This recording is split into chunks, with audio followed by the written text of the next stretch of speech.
today's video ay naghanap ako ng 5 katao para sa challenge na ito. Pero gusto ko lang malaman nyo, bawat participant ay magiging kalaban nyo. Dahil dito sa laro na to ay isa lang ang pwede manalo. At sa part na to ay gumawa ako ng pinakamalaking bilog at dito ko sila pag-away-awayin. Sa gitna ng bilog na to ay dito ko inilagay yung uling. Ganito yung challenge natin.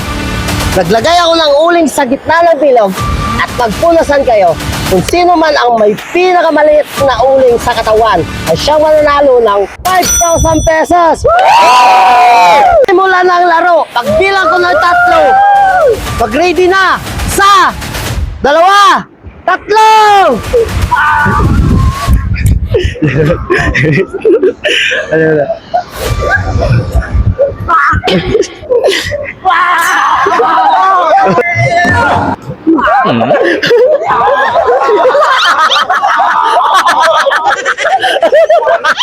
Puta!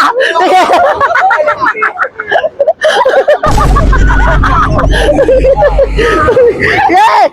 Matang pa!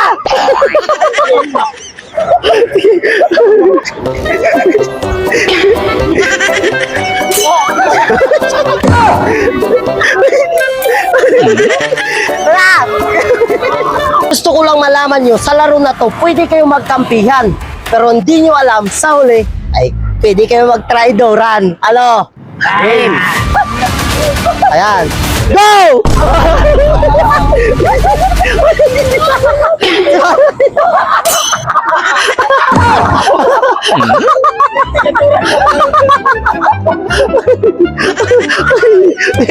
Tira eh! Sige! Tira! Didiscarte yan, boy.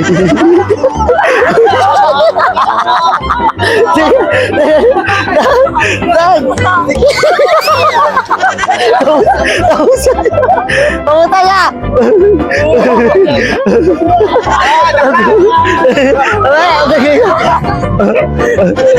Dito na nagtatapos ang laro namin. At alam nyo ba kung sino nanalo? Siyempre,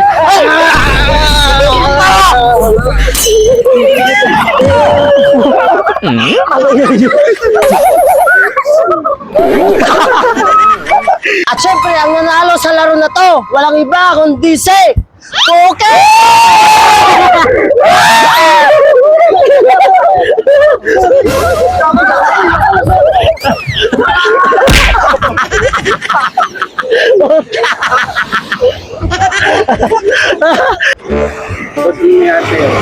Oo lang iya to. Akala ko ako nagpalaro. Ina ako pinaglaruan. Tapos yung sin.